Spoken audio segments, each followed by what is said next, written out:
Many things. I'm not here, so I told you so.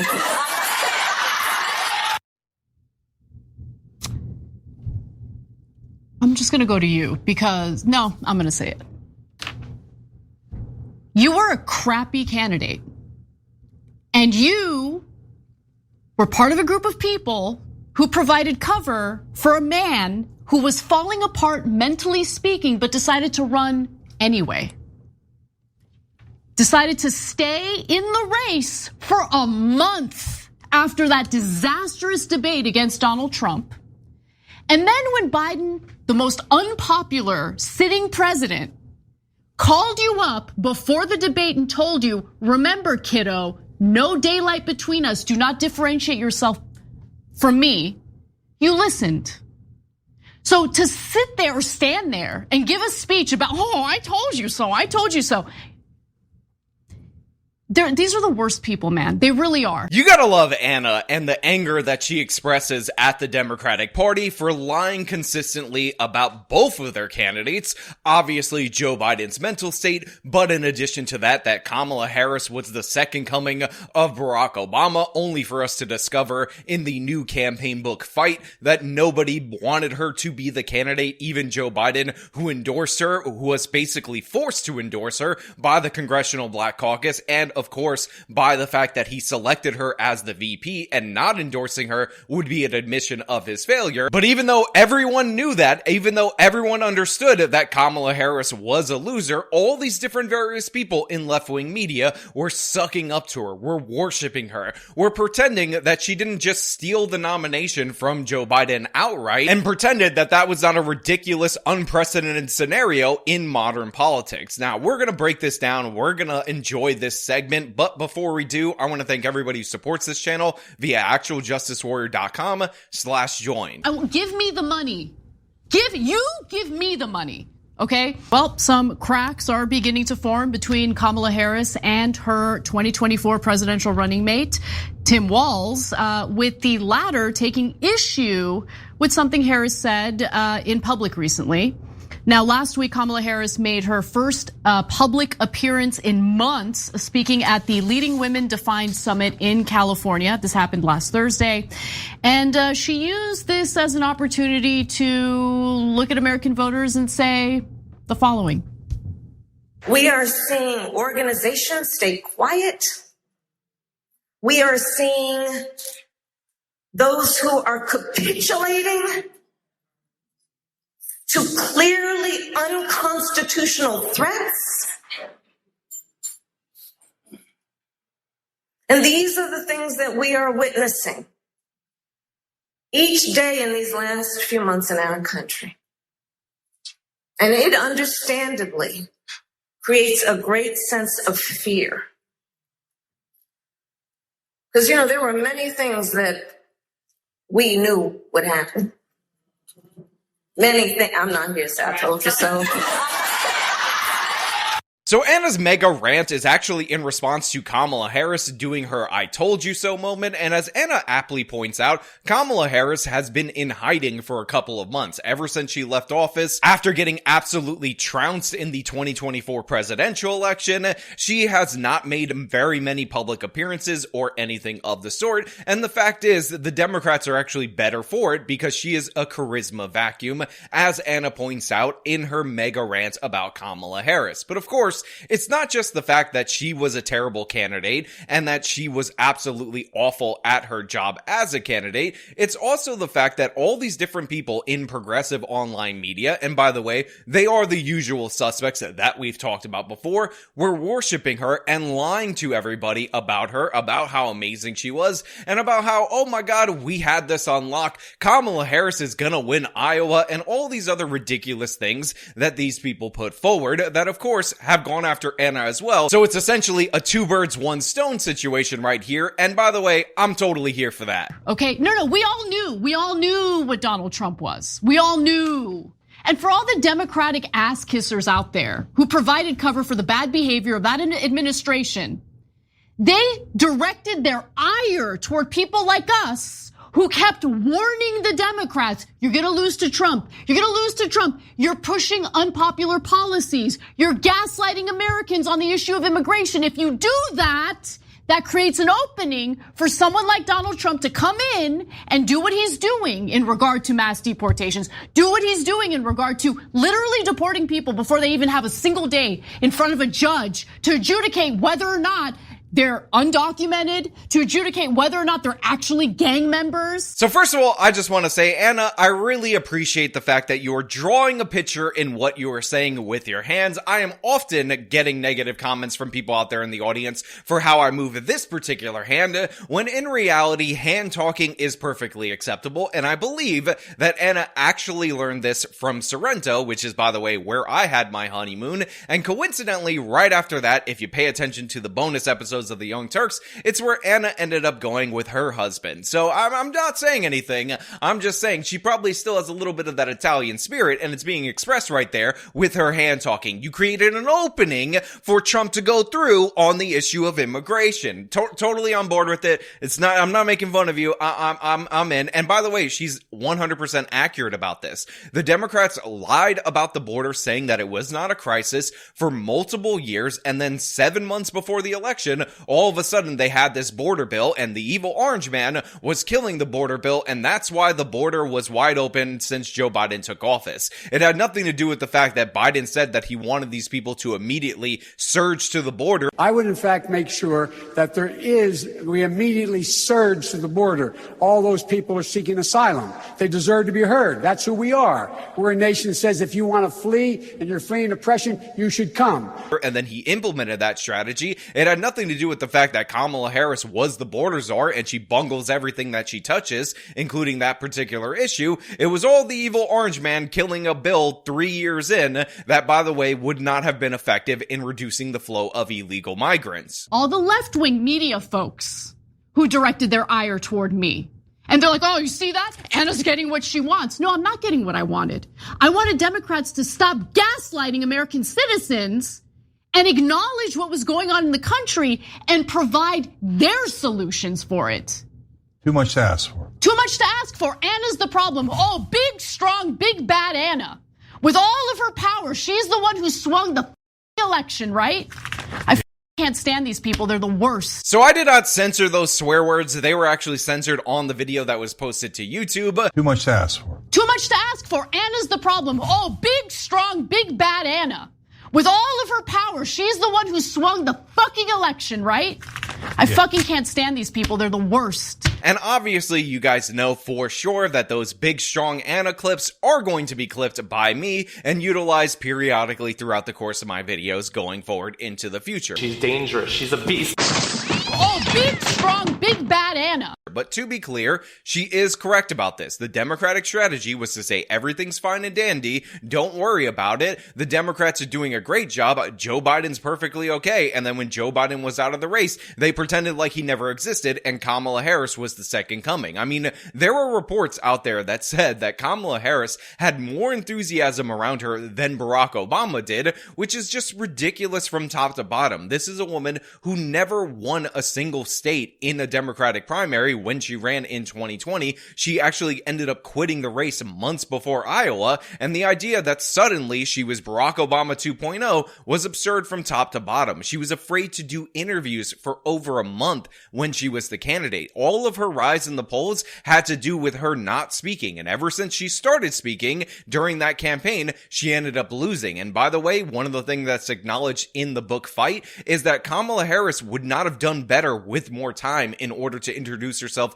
to the American people. She actually needed Joe Biden to drop out like 4 days before the election so that they could have the honeymoon period because nothing was bumping her up in the polls. Once Biden finally dropped out and we were 100% right, we said do an open convention. Please do an open convention. Obama and Pelosi didn't endorse Kamala Harris. They didn't endorse because they know she's a disaster. Biden did endorse because he knows she's a disaster and he wanted her to lose so he could say his version of, I told you so, ha ha ha ha ha ha. My career is so much more important. But as I tell you all these told you so's. Mike. God damn this mic. Okay, while you do that. Hold on. No. It's been giving me trouble all day. Sorry, guys.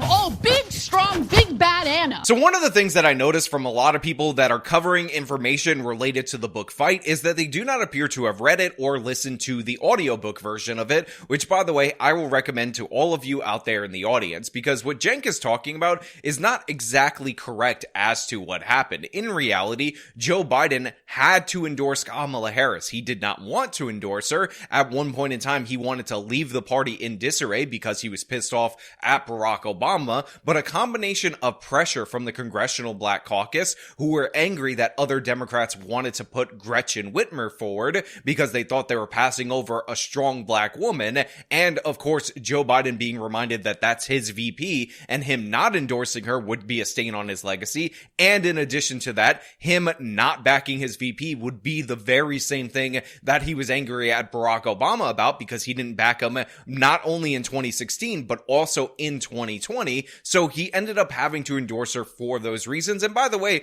there's some solid arguments for a smooth transition to the next person in line. It just so happened that the next person in line was Kamala Harris. In addition to that, Kamala Harris demanded the endorsement when Joe Biden called her, as revealed in this book, to tell her that he was leaving the race. She said that she needed it, so she was putting pressure on him as well in order to get the endorsement. Look at how cavalier she is. That laugh is unbearable. I mean, uproarious laughter. The whole country's in a disaster now. But my career was slightly better off now because I seemed like I was more right than Trump. That's not funny, man. Another thing that Cenk doesn't appear to understand, because again, it doesn't appear that he read the book that he's referencing. It appears he's just going off of clips from an interview with Crystal and Sargar and the authors of the book, is the fact that all the different high-profile presidential candidates didn't want to run on short notice. Everybody who thought that they could win in 2028 did not want to be a part of this ticket. And the most notable one was, of course, Gretchen Whitmer, who Barack Obama wanted to install as the candidate with Wes Moore as the VP, who called Kamala Harris and told her straight up before Joe Biden dropped out that she was not running for president in 2024. So she had already bent the knee to Kamala Harris prior to this whole situation unfolding, unbeknownst to Barack Obama, who is essentially trying to force her into the presidency. And this was, again, based on the fact that you had a group chat with the Congress people on debate night where a bunch of the Congress people were saying Whitmer for president, and all the members of the Congressional Black Caucus unified and basically said they would tear the party apart if it was anyone but Kamala. So a lot of people are blaming Joseph or Biden for this, when in reality that's really all he could do. But the Congressional Black Caucus, they're the people who racialized this in the group chats and essentially made the point that they would tank the election had it been anybody but Kamala Harris. And by the way, Joe Biden's one condition for giving Kamala Harris the endorsement the same day that he dropped out was that she can't throw him under the bus, which also, I will point out, wouldn't look good for her either if she was just trying to abandon the previous candidate that she served under, because then it opens the question of why she didn't make any of those suggestions while serving in the administration. Also, in addition to that, that would open her up for attacks from the Biden camp, who was integrated into her campaign staff and would have been an absolute disaster. So it's not as clean as they're talking about with Kamala just attacking Joe Biden. In reality, all these different various Democratic Party actors were acting in their own self-interest, and of course, chief among them was Barack Obama, Kamala Harris, Gretchen Whitmer, and all the other hopefuls for 2028 that did not want to jump in last minute for this position. Yeah, and like, I wouldn't be laughing. You lost to that guy. You lost to that guy. So that, what are you laughing about? I mean, it's just, by the way, my other very favorite thing that's happening right now, people are like, oh, Kamala Harris, she might run again. She might run in the next presidential election. And these like left-wing shows play that reaction I had to you mentioning how she might run for governor of California. And I had a very real, yes, knee-jerk reaction to it. I started screaming, no, what are you doing? Don't do that. Because she's a bad candidate. she's awful. She sounds like she's drunk. So Okay, I know, can we just no, stop she's the greatest. pretending? He ran a flawless campaign. Biden is young. Pretending. Stop pretending. The video she submitted to that little Catholic thing where the roast happened. Al Smith dinner, yeah. Yeah, the Al Smith dinner. That video wasn't funny at all, not even a little bit. Okay, she is not a talented politician. She's not a leader. Let's stop pretending like a pile of crap is gold, because it's not. You gotta love the fact that Anna's just going completely scorched earth on Kamala Harris and doubling down on her previous reaction where she was screaming no, no to Kamala Harris running for governor in the state of California because she understands that Kamala Harris is a terrible candidate. She's a terrible politician and she wants people to stop pretending that. And of course she throws in the jab about Kamala Harris's video submission to the Al Smith dinner and all these other different various things. And honestly, genuinely, I truly appreciate it from Anna, because just tell us how you feel. Express yourself. Tell us what's up. Tell us the truth, because a lot of Democrats were straight up lying about her, talking about how amazing her campaign was going, when in reality, we all knew she was just a mediocre candidate at best. So Tim Walz came out and responded to what he saw in that speech with Kamala Harris. And I want to go to that video. Let's take a look. What does "I told you so" really mean here? I mean, people heard her message. They did not vote for her. She lost every battleground state. You yourself have criticized the Harris-Walz campaign for being too cautious. She may have told the American people, she may have warned the American people, but she didn't do it compellingly enough to win. That is the absolute point. And look, when I criticize, I'm criticizing myself. I own this. I'm part of the ticket. And somebody has to come up with a strategy. I think this is exactly right. This is the thing. Look, Democrats, it was a good night in Wisconsin. I was over there. We saw that happen. Donald Trump's doing this. Just to be clear, nobody on the Democratic side is celebrating this. And those folks in the street are not celebrating that Donald Trump's making all these errors. I think what the vice president's saying is that was pretty self-evident that he was going to do that. You know, the thing I really do appreciate about Tim Walz is the fact that he is willing to self-reflect. He is willing to do something that almost no politician is willing to do, take personal responsibility. Yes, and he's honest and he's authentic. So this is why it's really important, I believe it, to read the book Fight if you're going to reference it, because when you read the book Fight, one of the things that you'll find out is that Tim Walz is just as delusional, if not more delusional than Kamala Harris, because on election night, according to the book, he was absolutely stunned, had no words, and by the way, it's even more hilarious that they're talking about what a great choice it was to pick Tim Walz, because there was no actual choice on whether or not to go with Walz or Josh Shapiro, who was the other person in contention in the final two. What Josh Shapiro ended up doing, because he thinks he has a future as the 2028 nominee, was telling the Harris team that he was not a second fiddle guy. He doesn't think he could run on the bottom of the ticket. He doesn't think that he can subordinate himself to her agenda, aka don't pick me without saying don't pick me. Meanwhile, Tim Walz was only in contention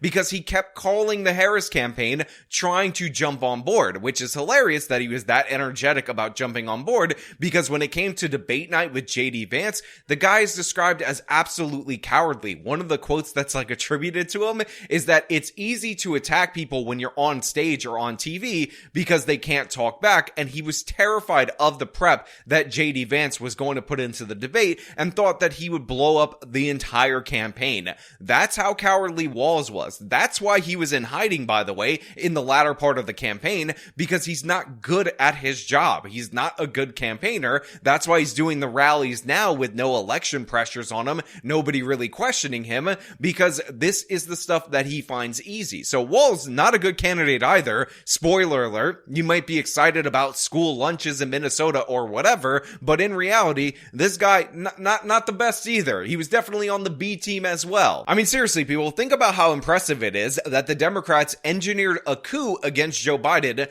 to force him off the ticket in order to install a vice president that nobody wanted at the top of the ticket and a VP candidate alongside her that also nobody wanted in that position either. Democrats don't like strategy. They like to pay influencers to pretend like Democrats are perfect, but they don't like to listen to their base. They loathe their base. I mean, how many election cycles have they made that abundantly clear? They loathe their own voters. So they hire these like pubescent like influencers on TikTok to pretend as if the Democrats are perfect and they're totally kicking ass when they're not. They didn't offer anything in the last election. They gaslit Americans who are concerned about very serious issues within the country. And when you do that, you create a vacuum in which Republicans come in, Donald Trump comes in, and he's like, this is what I'm gonna do. So look, obviously I like Ana Kasparian and I get where she's coming from with that commentary, but I think it's a little bit misplaced because what Ana doesn't seem to realize is that the Democrats do like their base. It's just their base is not who she thinks they are. She thinks they're supposed to be working class people in all these different little communities and whatnot, minority groups and all that, when in reality, the Democratic base is the hyper-educated, wealthy person who, again, carries around their luxury beliefs in order to show off at cocktail parties because what they state doesn't actually impact them. The reason they didn't have a real message on immigration is because guess what? Wealthy people that aren't losing their jobs to illegal immigrants don't really care about that. They get nannies and people to clean their house out of the situation, and they have no love for the average American worker. The reason why they're obsessed with the social issues is twofold. One, they think it's a way to give them an in with minorities, but unfortunately for them, that is actually having diminishing returns, hence the gains that the evil orange man had. And two, their liberal, wealthy elite, the people with money, they love all those different various social issues. They love people like John Oliver, which is why he produced a 40-something minute segment about how biological males beating the crap out of females in sports is actually wonderful, because that is who the Democrats actually speak to. They are the elites. The wealthiest zip codes are the ones who back the Democrats the strongest. But yeah, overall, love this segment. 8, if not 9 out of 10 for me, and I definitely recommend you guys watch it, but I want to know what you guys think about this whole situation. What do you think about Kamala Harris doing the I told you so? What do you think about Ana and Cenk's reaction? What do you think about Tim Walz? And do you appreciate me actually going out of my way to get the audiobook, fight, and listen to it for myself, rather than go off the same interview from Crystal Wall that everybody seems to be focusing on, and actually bring you the full information? Let me know all down in the comments below. As per usual, if you like the video, show them by leaving a like, subscribe for more content, follow me on the social medias, support me via the support links in the description of this video. This has been me talking about Ana Kasparian savaging the Kamala cult. Till next time.